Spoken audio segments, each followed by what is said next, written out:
Limassol, Cyprus, the spring of 1986. In a harbor café below the old stone castle, an aging man draws a string of amber beads through the fingers of his left hand, one bead at a time, and orders his coffee bitter, the way he has ordered it every morning for 12 years. He believes he is no one now, a name that died in a war that erased the city that made him. But the woman 2 tables away has read his file until she knows it in the dark, and it taught her a single rule. A man will change his face, his name, his country, and his voice, and never once think to change his hands. Her file calls him the goldsmith. Her operation is called Lodestar. Welcome to Agent Uncovered. What follows is a reconstruction, the operation invented, every detail drawn from the record. Subscribe and stay for the long version of patience. Beirut, the covered gold souk of the old downtown, some years before the war. The light comes down in narrow bars through the roof of the market, and it falls on a boy at a workbench who has been handed, for the first time, his father's tools. His name is Adib Naufal, and his family have been goldsmiths in this quarter for 2 generations, in the maze of covered lanes the city called the souk of the goldsmiths. He is learning the trade of small, exact things. The setting of a stone, the closing of a clasp, the weight of a chain judged by the hand alone. And already, at rest between tasks, his fingers do a thing they will do for the rest of his life. They work a string of amber beads, 33 of them, warm and honey-colored, of the amber the region prized above every other material and called the most valuable of all. He draws them 1 bead at a time, always with the left hand. The beads are a common thing in that city and that quarter. Half the men in the souk carry a string, worked between the fingers through the long afternoons. What is not common is the boy's hands. A goldsmith's hands learn a kind of memory that has nothing to do with thought. They repeat a motion 10,000 times until it belongs to the body itself, below the reach of thought. And once it is learned, it cannot be unlearned, only hidden. Adib Naufal would spend his life proving how completely a man can hide, and how little of himself he can change while he does it. Outside the souk, the Beirut of those years was a city at the top of its powers. They called it the Paris of the Middle East. There were the seafront hotels where film stars stayed, the long curve of the Corniche where American convertibles cruised past the great offshore rocks below the cliffs, the cafes of the Hamra full of writers and students, the cabaret of the great casino north of the city where the biggest names in the world performed. It was also, quietly, one of the most crowded, intelligent cities on earth. A place where a dozen services and a dozen armed movements shared the same streets, and where the bar of one seafront hotel was known to spies and journalists alike. It was the kind of city in which a young man with a rare skill could be found and put to use by people who watched for exactly that. The turn from gold to something darker came the way it came for many young men in Beirut in those years. The city held a rejectionist faction, one of several armed movements that had made the Lebanese capital their base, and the faction needed a particular kind of craftsman. It needed hands that were patient, precise, and unafraid of small tolerances, because the work it wanted was the work of assembling devices, and a device forgives nothing. The goldsmith's son was suited to it exactly. The same fingers that had closed a clasp without a gap now did colder work in a back room, and did it, the assessments would later say, better than the men who had recruited him. Here, the account must be kept clean, because this is the point where the fiction ends and the real craft of counterterrorism begins. Investigators who study such devices have long understood that a maker leaves a signature, a recurring set of choices, as personal as handwriting and as consistent from one piece to the next. Technical analysts learn to read those signatures the way one reads a hand across a page, and to say with confidence, that separate devices in separate cities were the work of a single person. And a careful reader of the pattern could learn one thing more.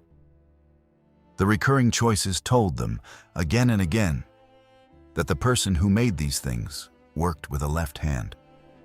The faction gave him a name to match the work. In their own tongue, it meant the goldsmith, an honorific of the kind the movements reserved for their most valued makers. It was meant as respect, and it was also, though no one intended it, a kind of confession. It named the thing that would one day undo him. Whatever else he became, whatever else he built, he was a man of the hands, and the hands remembered where they had been taught. In a back room in Beirut, between two pieces of work, the goldsmith would set down his tools and, without a single thought, reach for the amber beads. Late in the year 1974, the goldsmith stepped out of his own life and did not step back into it. There was no funeral and no announcement. A man who had a name, a family trade, and a face known in one quarter of one city simply stopped being that man and became nothing that anyone could point to. He had chosen his moment far better than he could have known. The Beirut he left was still, in that last year, the city of the seafront hotels and the crowded souks, a place that kept records and banks and registries, a place that could, in principle, be asked where a certain goldsmith had gone. And then, on the 13th of April 1975, that city began to destroy itself. Gunmen fired on a church in a Christian district that morning. A bus was ambushed in answer. And by the third day, some 300 people were dead. The Lebanese Civil War had begun. What followed did the goldsmith's work for him. A line of ruin opened across the middle of the city, dividing it east from west, so overgrown in its dead ground that people came to call it the Green Line. And along that line, the downtown burned. The covered souks were among the first things lost. In the autumn, the fighting reached the seafront. And for months, the great hotels on the waterfront, one of them, a brand new tower opened only the year before, were fought over floor by floor and stripped of bullet-pocked concrete shells. In January of 1976, a whole slum quarter by the port was overrun and razed in a single day. The registries, the trades, the very quarter where a family of goldsmiths had worked for 2 generations, all of it was swallowed. A man who wished to disappear could not have asked for a better cover than a city burning its own memory around him. By the time anyone thought to look for the goldsmith, there was no city left in which to look. On the other side of the board, a file was opened on him. To understand why it stayed open for 12 years, you have to understand the service that opened it. This was an organization that had made patience its signature. After the murder of its athletes at the Munich Olympic Games in 1972, a secret ministerial committee had authorized a campaign of pursuit that would run on and off for more than 20 years, hunting the men it held responsible across a decade and further, willing to wait years for a single afternoon. One such pursuit chased a single target from 1973 until a car bomb reached him on a Beirut street in 1979, 6 years later. In that world, a file that stayed open for 12 years raised no eyebrows at all. It was the house style. But the same service carried a scar that would shape how this particular hunt was run.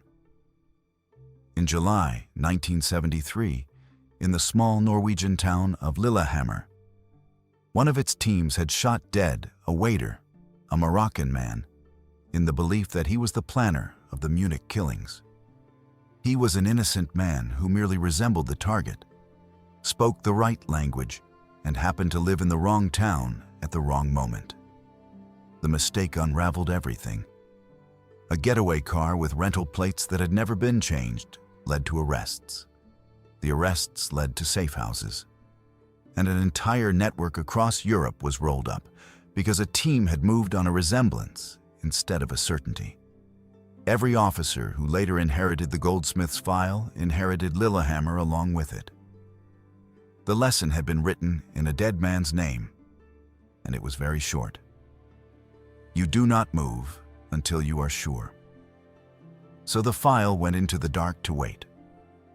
Somewhere across the Mediterranean, a man who had erased himself began the slow work of building someone new. And in a locked room in another country, a photograph of a goldsmith went up on a wall, beside a single line of assessment that no one could yet act upon. The maker was left-handed. For years, it would be the only line on the page that anyone believed. The first man to hunt the goldsmith in earnest was a case officer the record will call Nachman Gilboa, codename Almanac. And the file he built was a strange one, because it was a file about a man with no face they could trust and no name they could keep. What Gilboa had instead was the signature. Across the early 1970s, devices attributed to the goldsmith had appeared and been recovered and studied. And from them, Gilboa's technical people had assembled a portrait built from the habits of his construction, the recurring decisions of a single left hand. It was, for a time, the best kind of intelligence, because it could not be faked. A man can shave a beard and buy a passport, but he cannot easily unlearn the way his own hands solve a problem. And then, at the very moment Gilboa's portrait was complete, it became useless. The goldsmith stopped building. A signature you can read only in new work goes silent when the workshop closes, and when a man vanishes into a war and never touches his old trade again. The one thread you have been following simply ends in your fingers.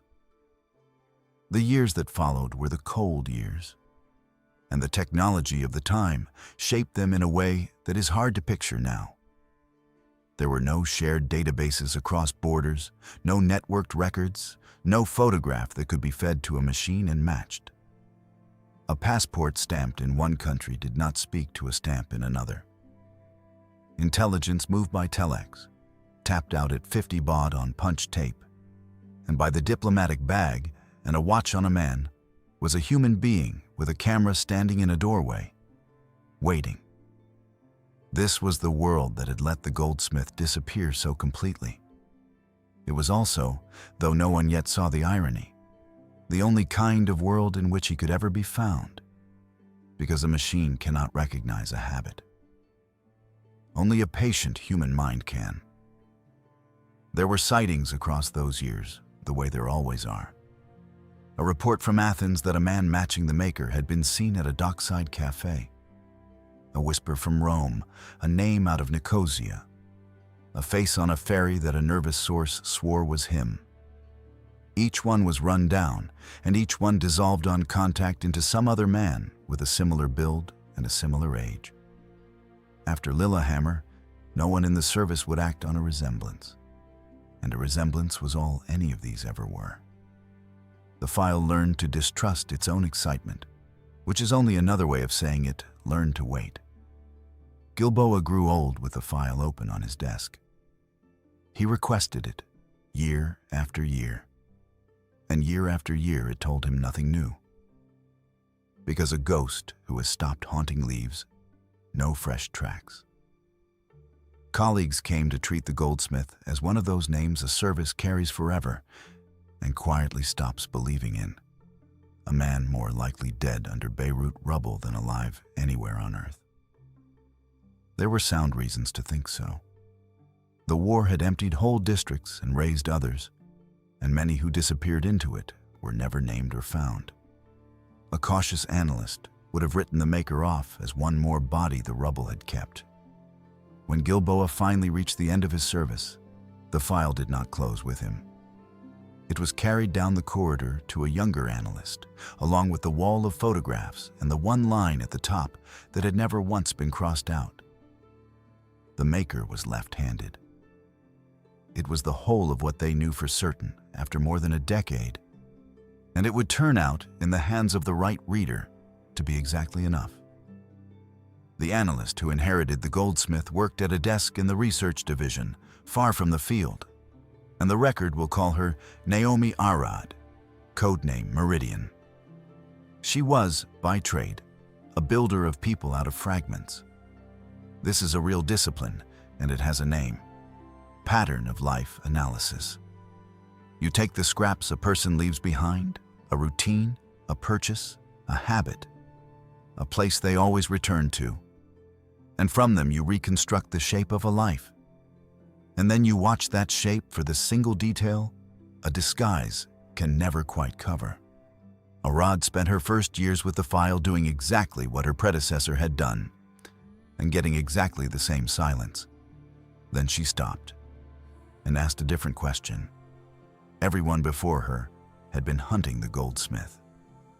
She began to hunt the goldsmith's habits instead. Her authority for the change came from the most famous manhunt of the century. When the Nazi organizer Adolf Eichmann was found in Argentina, living under the name Ricardo Clement, he was confirmed by nothing more exotic than a routine. He came home from work on the same bus, at the same hour, to the same street, day after day. And the watchers learned his whole life from the pattern of it. And the moment that settled it beyond any doubt came on the 21st of March, 1960, his wedding anniversary, when the watchers saw him arrive at his door carrying a bouquet of flowers for his wife. A man who had changed his name, his country, and his entire life had not been able to give up honoring the day he was married. There was a second case she kept beside the first, more recent and more chilling. There was a terrorist who moved for 2 decades between sponsor states under a shifting stack of false passports, untouchable, protected, invisible on paper. And in the end, what undid him was his own behavior, the one thing no false passport could ever disguise. The lesson of both cases was the same, and it was the lesson Arad now wrote across the top of her file. Paper lies. Behavior does not. It reframed everything on the wall. The face was worthless. 12 years, and for all she knew, a surgeon's patient work had made it a lie. The names were worthless. The man had discarded a dozen of them. But underneath the names and the face, there were things this particular man did without ever deciding to. And there were 2 of them. He built devices in a way that betrayed a left hand. And, if he was the man in the oldest surveillance notes, he had all his life worked a string of beads in that same left hand, taken his coffee one exact way, and sat each afternoon at one particular game. Here she allowed herself the only indulgence of a very disciplined career. She had never met this man. She had given the better part of a decade to a stranger who might be a skeleton under rubble. And there were mornings when she could not have said whether she was still an intelligence officer or simply a woman who had fallen into a 12-year argument with a ghost.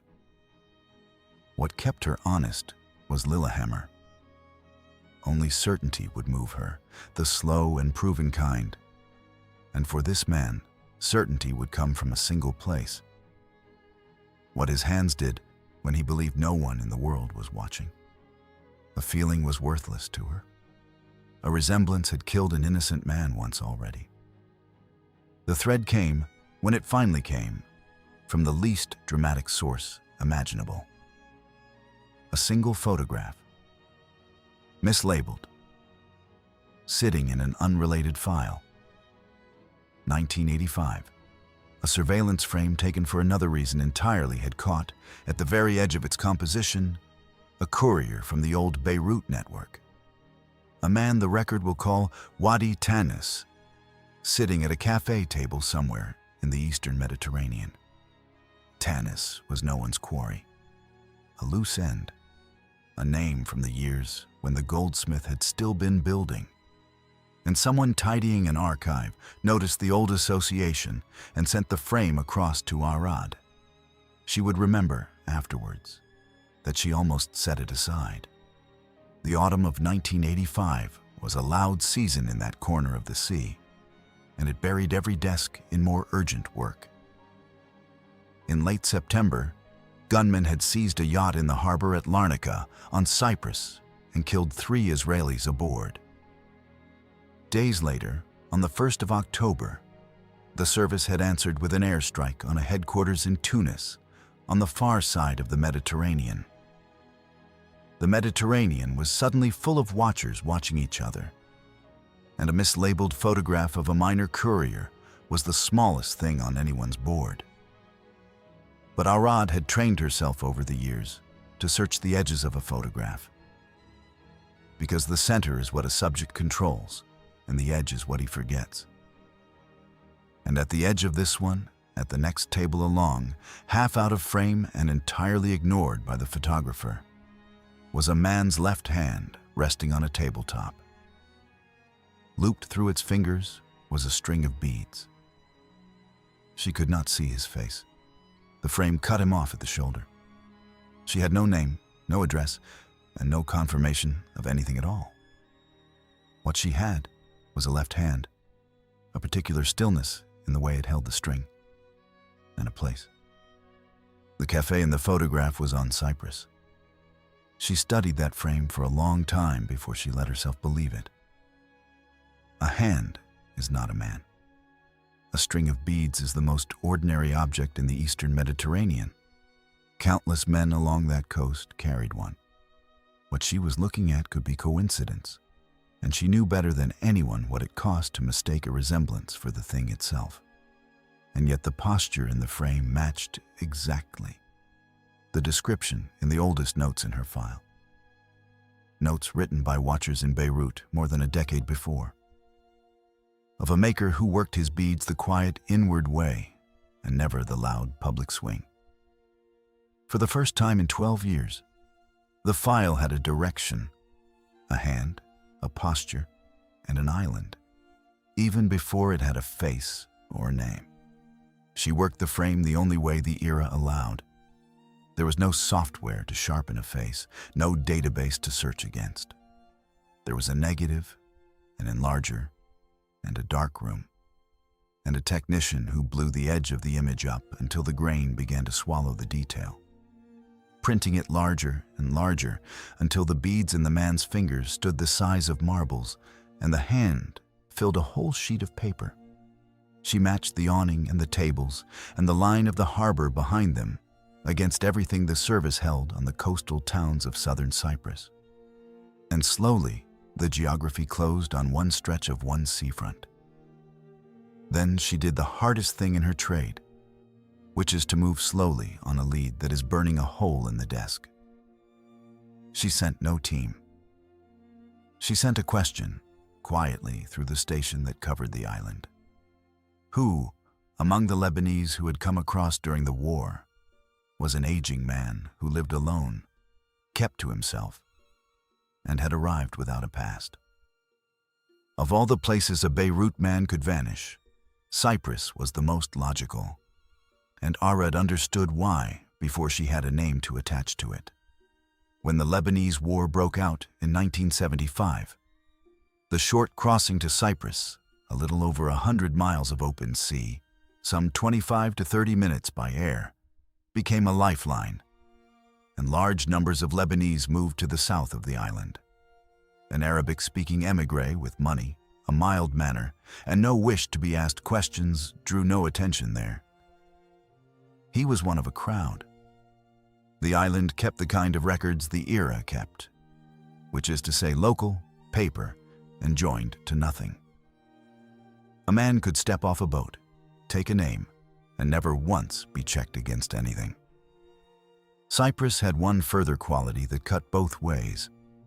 It was one of the most heavily watched pieces of ground in the region, an island of listening posts and foreign bases where a great many services already had eyes.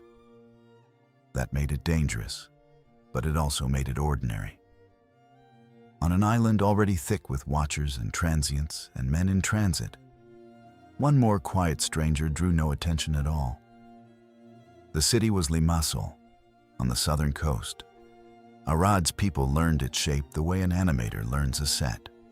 The squat medieval castle in the old town, the working fishing port behind its breakwater, the stone carob warehouses beside the castle, heavy with the sweet, dark smell of the crop and the island called its black gold.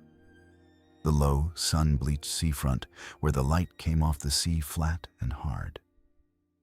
It was a town swollen with refugees and growing without a plan, and it was emphatically not the Limassol of later postcards. There was no marina, no landscaped promenade, no line of towers, only a modest coastal road and a working port. It was an easy place to be no one. The man they were circling lived there as Elie Karam, a Lebanese Christian émigré of the kind the war had scattered across the island in their thousands. It was a clean choice of cover, the assimilation route that made him invisible. He hid in plain sight, an ordinary man among 10,000 similar faces. To get close without a single misstep, the service sent in a field officer the record will call Efrat Nadel, codename Beacon, under the cover identity Nadia Asfour, a tutor of French and Arabic to the émigré families. The watch that built around Karam was patient and entirely of its time. A long lens worked from a shuttered room across a square. A small rangefinder camera carried into a café by a woman the neighborhood knew as its children's teacher. Film developed at night, studied by morning, printed and pinned to the wall beside the 12-year-old photograph of a goldsmith. And it was through that watch that the ghost became, for the first time, a human being. In the surveillance notes, there is one observation that Arad would return to more than any other. The old émigré, sitting on his usual chair in the afternoon sun, was teaching a neighbor's small boy how to hold a string of beads. He was teaching the boy to hold the beads correctly and patiently, the note recorded, moving the child's clumsy right hand through the motion, then showing him again, slowly, with his own left. A man who had spent his working life making things that killed strangers in other cities was passing to a child the one gentle skill of his own childhood. It was the warmest thing in the entire file. It was also the thing that would hang him. Everything now turned on confirmation, and confirmation, for the reasons Lillehammer had burned into the service, had to be absolute. A resemblance was worthless. The face in the café was an old man's face, and old age is the finest disguise there is. It softens and thickens and grays a man past the reach of any 12-year-old photograph. So Arad's people looked past the face entirely. They watched his hands for weeks, and they laid what they saw against everything the file had held for 12 years. The motion was unmistakable once you knew to look for it. The old man worked his beads the quiet way, drawing them one at a time through the fingers of his left hand, never the loud public swing that most men used, always the silent, inward tally that the notes out of Beirut had described more than a decade before. The object itself had changed with the cover. In Beirut, it had been an amber Muslim prayer string of 33 beads. Here, in his Christian émigré life, it was a Greek worry string of the secular kind, tipped against its little shield in the corner of the café.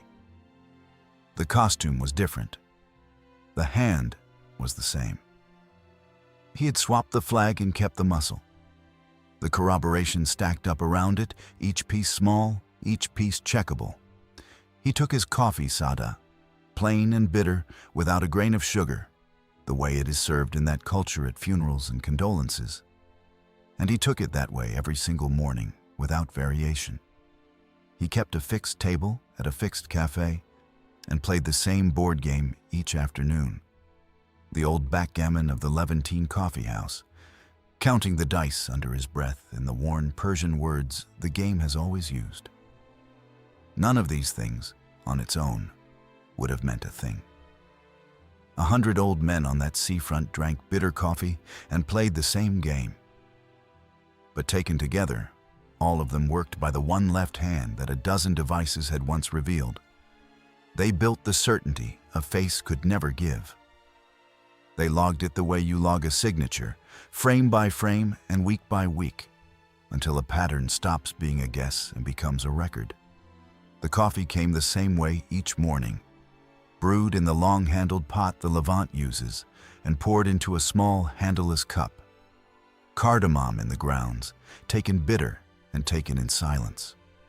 The afternoons ran to the same board, the dice thrown and the count muttered in the worn Persian numbers.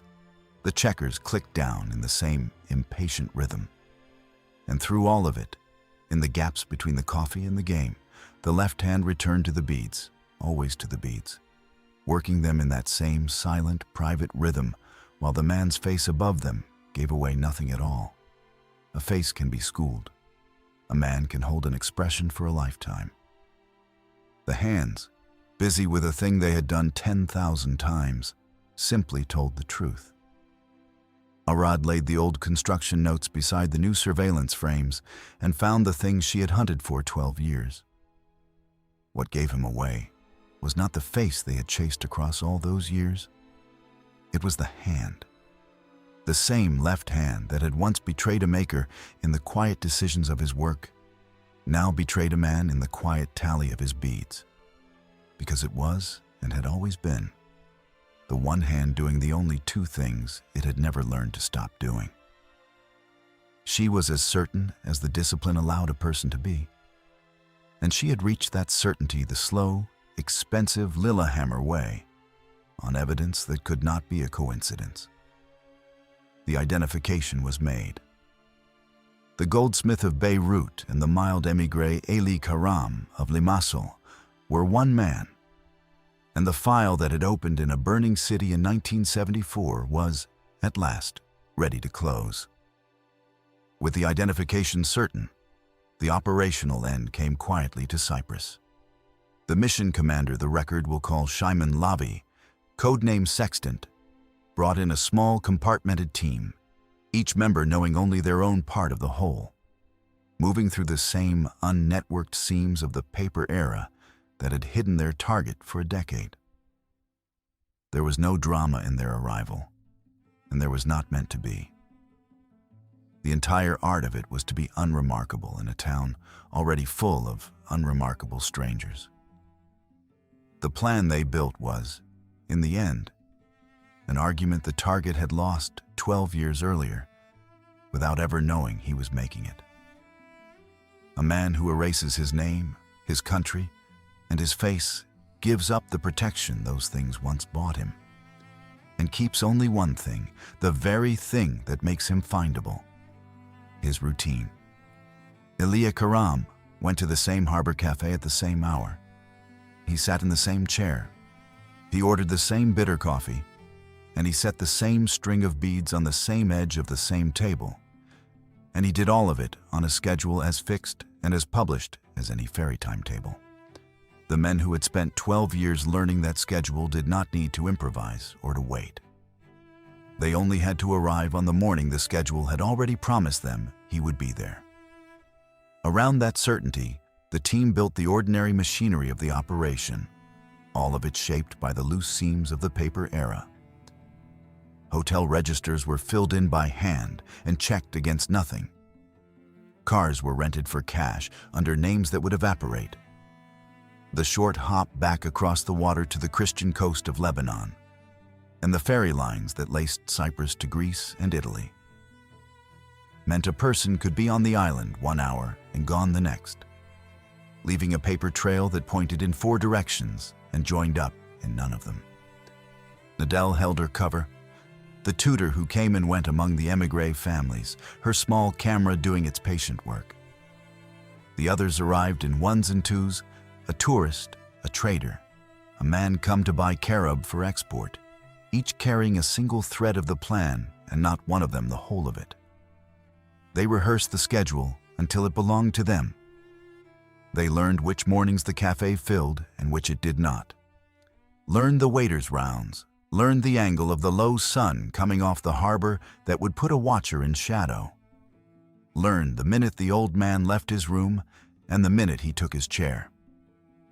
A ground operation can be postponed a dozen times as a careful man moves and doubles back and changes his mind.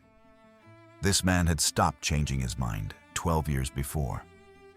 He had built an entire life out of never varying, because varying was what had killed other men in his trade. And the discipline that had kept him alive for 12 years was the very thing that now held him in place, on a published minute, in a known chair, as fixed as a pin through a photograph. It is this channel's discipline to describe such a moment plainly, because the plainness is the truth of it, and any dressing up would be a lie. There was no confrontation and no speech. There was no flash of recognition passing between the hunter and the hunted. No last exchange. Nothing of film would give the moment. On an ordinary spring morning in 1986, in a café below the old castle, a 12-year hunt reduced itself to a handful of unremarkable seconds, and one of the most wanted makers of his generation left the world as anonymously as he had spent 12 years trying to live in it. The beads were on the table where he had set them down, warm from his hand. The little shield still turned the way he always turned it. His left hand was near them, where it always was. It had brought him across 12 years and 100 miles of sea, and a dozen names that were never his, to the one chair on earth where he could always, without fail, be found. The aftermath was as quiet as the act. In the unnetworked world of 1986, a death in a foreign coastal town went into a local file under a local name, and the local name meant nothing to anyone who read it. Elie Karam, émigré, was mourned by a handful of neighbors who had known a gentle old man, good with children, who kept to himself and asked nothing of anyone. No one in Limassol connected him to a ghost from a Beirut souk, because the connection existed in exactly one place on earth. A locked room in another country where a wall of photographs could finally come down. Among those who missed him, the notes record, was a small boy, the neighbor's child he had been teaching to hold a string of beads. No one told the child what the gentle old man had really been, because no one in the town knew, and the knowledge existed only on that wall in another country, where a younger woman was now taking the wall apart with her own hands. She took down the 12-year-old photograph of a goldsmith and the newer prints of an old man in a café, and the surveillance notes, and the single line she had finally proven true. And she folded them into a file that would be sealed and, in all likelihood, never opened again. It is a strange grief. Closing a file on a man you have hunted for a decade, because the hunt has been the company you keep, and its ending leaves a particular kind of silence in the room. There is a bleak symmetry in the timing. In that same season, the country that had made the goldsmith finished erasing itself as thoroughly as he had tried to erase himself. For decades, the Lebanese pound had been one of the region's steady currencies, worth around 3 to the dollar through the early 1970s, the money of a confident city. In the middle of June 1986, within weeks of the operation, it broke, collapsing to more than 36 to the dollar, and then further still. The Beirut of goldsmiths and seafront hotels was gone as completely as the man himself.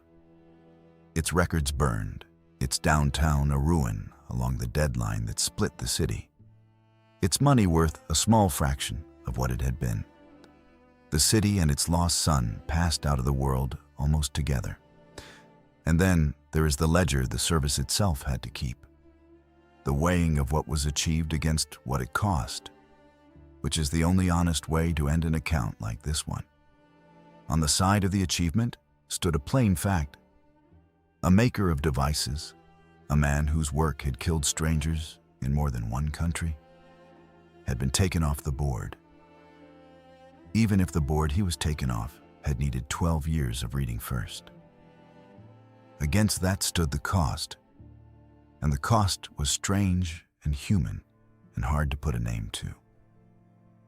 More than a decade of one analyst's working life had gone into learning the interior of a stranger she never met and never once spoke to.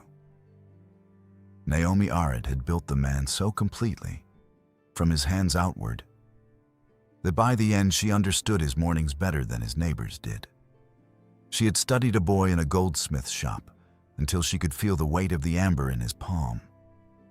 And she closed the file on a person she had, in a strange and unwanted way, known longer and more closely than almost anyone left alive. There was no announcement and no credit, because in this work there never is. The service does not publish its ghosts, and the men who authorize such things do not sign their names to them. Somewhere, a file was stamped closed, and a single line that had ridden at the top of it for 12 years, uncrossed and useless for most of them, was proven true at the very last. The maker was left-handed.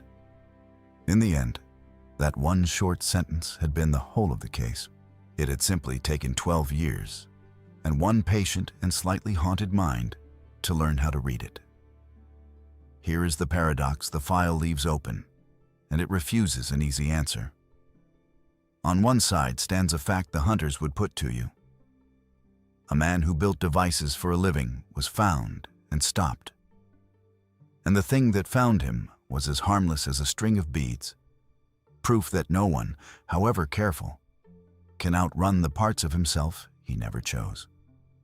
On the other side stands a fact the watchers set down in their own notes. The tell that betrayed him was the last surviving piece of the boy in the goldsmith's shop, the one gentle thing the killer had never managed to kill in himself. The very habit he was, at the very end, teaching to a child. So the question we leave with you is this: was the goldsmith undone by a weakness, or by the one human thing still left in him? Tell us below where you land, and why. That is where we leave the goldsmith, betrayed by the one thing he could never give up. Tell us in the comments where you are watching from, and whether that last habit was his flaw or the final human thing in him. Subscribe and send it to someone who would argue about it. You are the reason this channel exists.